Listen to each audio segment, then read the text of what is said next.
Leitura do livro O Céu e o Inferno, Allan Kardec.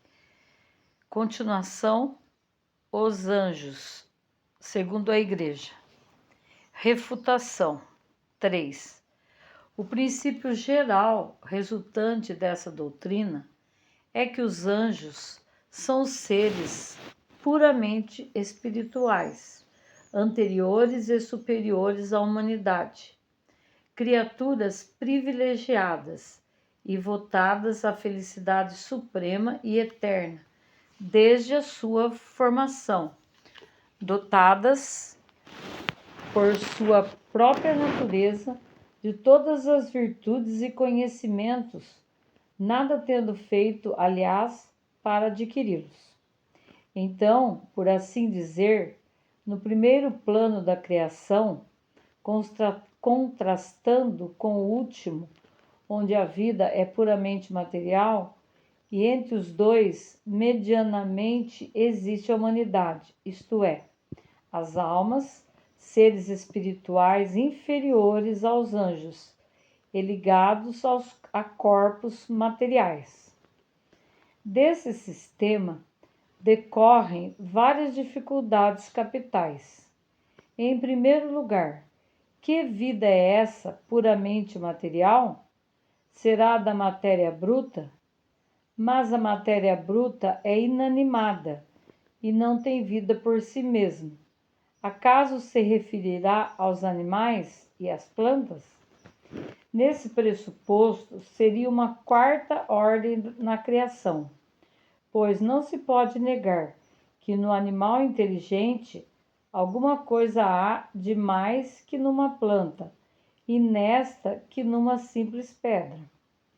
Quanto à alma humana, que estabelece a transição, essa fica diretamente unida a um corpo, matéria bruta, aliás, porque sem alma o corpo tem tanta vida como qualquer bloco de terra. Essa divisão é evidentemente obscura e não se compadece com a observação. Assemelha-se à teoria dos 4 elementos anulada pelos progressos da ciência. Admitamos, entretanto, esses 3 termos: a criatura espiritual, a humanidade e a corpórea, pois que esse é, diz o plano divino, majestoso e completo, como convém à eterna sabedoria. Notemos antes de tudo que não há ligação alguma necessária entre esses 3 termos, que 3 criações distintas e formadas sucessivamente, ao passo que em a natureza tudo se encadeia, mostrando-nos uma lei de unidade admirável, cujos elementos, não passando de transformações entre si, têm, contudo, seus laços de união. Mas essa teoria, incompleta embora, é até num certo sentido verdadeira, relativamente à existência dos 3 termos. Faltam-lhe os pontos de contato desses termos, como é fácil demonstrar. 4. Diz a Igreja que esses 3 pontos culminantes da criação são necessários para a harmonia do conjunto. Desde que lhe falte um só que seja a obra incompleta, não mais se compadece com a sabedoria eterna. Entretanto, um dos dogmas fundamentais diz que a terra, os animais, as plantas, o sol e as estrelas e até a luz foram criados do nada, há 6.000 anos. Antes dessa época não havia, portanto, criatura humana nem corpórea. O que importa dizer que no discurso da eternidade a obra divina jazia imperfeita. É artigo de fé capital a criação do universo. Há 6.000 anos, tanto que há pouco era a ciência anatematizada por destruir a cronologia, ao provar maior ancianidade da terra e de seus habitantes. Apesar disso, o Concílio de Latrão, concílio ecumênico que faz lei em matéria ortodoxa, preceitua: acreditamos firmemente num Deus único e verdadeiro, eterno e infinito, que no começo dos tempos tirou conjuntamente do nada as duas criaturas, espiritual e corpórea. Por começo dos tempos, só podemos inferir a eternidade transcorrida, visto ser o tempo infinito, como o espaço, sem começo e nem fim. A expressão começo dos tempos é antes uma figura que implica a ideia de uma anterioridade ilimitada.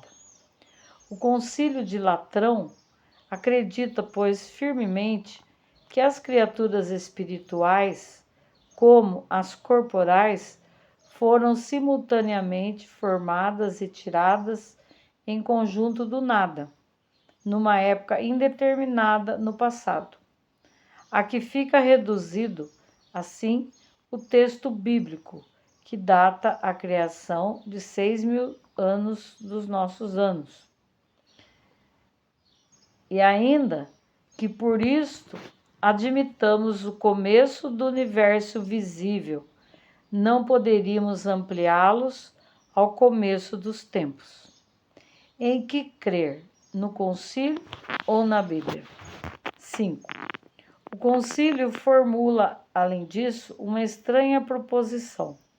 Nossa alma, declara, igualmente espiritual, é associada ao corpo de maneira que não forme com ele mais que uma pessoa, e esse é essencialmente o seu destino.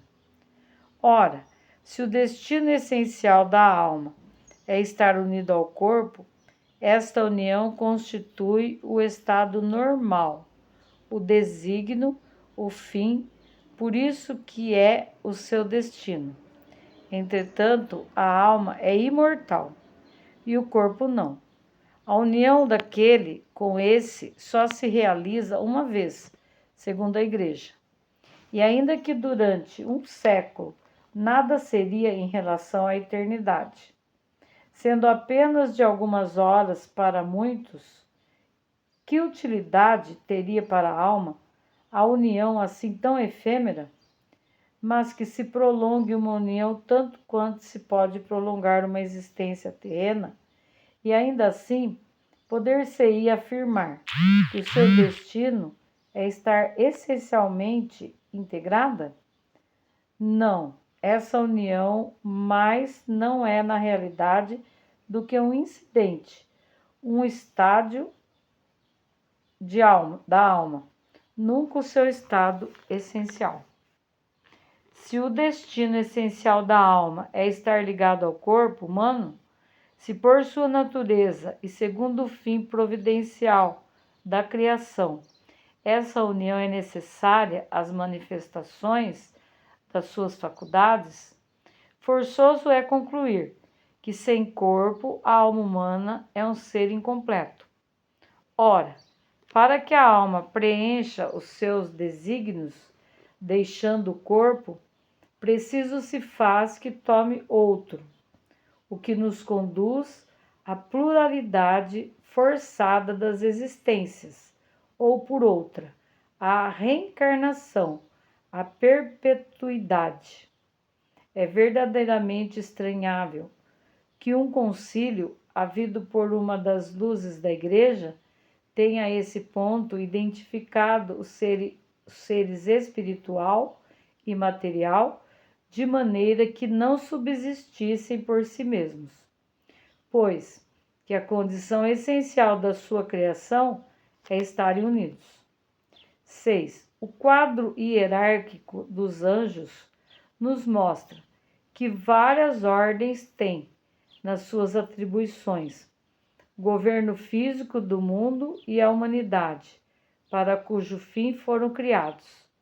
Porém, segundo a Gênese, o mundo físico e a humanidade não existem senão há 6.000 anos, E o que faziam, pois, esses anjos anteriormente a essa era, durante a eternidade, quando não existia o objetivo das suas ocupações? Teriam eles sido criados de toda a eternidade? Assim deve ser, uma vez que servem à glorificação do Todo-Poderoso. Mas, criando-os numa época qualquer determinada, Deus ficaria até então, isto é, durante uma eternidade sem adoradores. 7. Diz ainda o concílio: enquanto dura esta união tão íntima da alma com o corpo, há por conseguinte um momento em que a união se desfaz. Essa proposição contradita a que sustenta a essencialidade da união. E declara o concílio: as ideias lhes chegam pelos sentidos, na comparação dos objetos exteriores. Eis aí uma doutrina filosófica em parte verdadeira, que não em sentido absoluto. Receber as ideias pelos sentidos é, segundo o eminente teólogo, uma condição inerente à natureza humana, mas ele se esquece de que as ideias inatas, as faculdades por vezes tão transcendentes, a intuição das coisas que a criança traz do berço, não são devidas a qualquer ensino. Por meio de que sentidos, jovens pastores, naturais calculistas, admiração dos sábios, adquirem ideias necessárias à resolução quase instantânea dos mais complicados problemas? Outro tanto pode dizer-se de músicos, pintores e linguistas precoces. Os conhecimentos dos anjos não resultam da indução e do raciocínio. Eles o têm porque são anjos, sem necessidade de aprendê-los, pois foram assim por Deus criados.